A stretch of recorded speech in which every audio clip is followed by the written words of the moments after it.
बहुत समय पहले की बात है। हस्तिनापुर के राजा शांतनु को नदी की देवी गंगा से विवाह हुआ। उनके पुत्र थे देवव्रत, जो बाद में भीष्म के नाम से प्रसिद्ध हुए।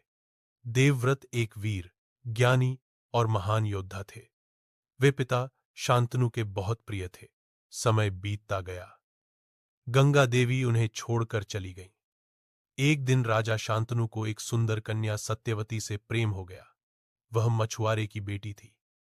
राजा ने सत्यवती के पिता से विवाह की बात की, लेकिन उसके पिता ने कहा, मैं अपनी बेटी का विवाह तभी करूंगा जब उसका पुत्र ही हस्तिनापुर का राजा बनेगा। राजा शांतनु यह शर्त नहीं मान सकते थे, क्योंकि वे पहले ही देवव्रत को अपना उत्तराधिकारी घोषित कर चुके थे।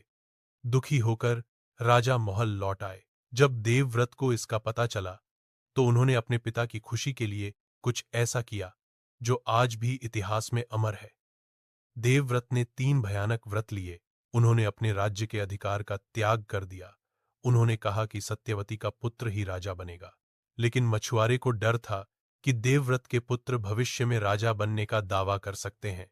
इस पर देवव्रत ने दूसरा व्रत लिया। आजीवन ब्रह्मचर्य का पालन करेंगे, विवाह नहीं करेंगे और संतान नहीं होगी। और अंत में उन्होंने तीसरा व्रत लिया। अपने पिता और राज्य की सेवा जीवन भर करते रहेंगे, भले ही उनका जीवन संघर्षों से भर जाए। इस भीषण त्याग को देखकर स्वर्ग में देवताओं ने उन्हें आशीर्वाद दिया और कहा, तुम अब से भीष्म कहलाओगे, क्योंकि तुमने भयानक प्रतिज्ञा की है।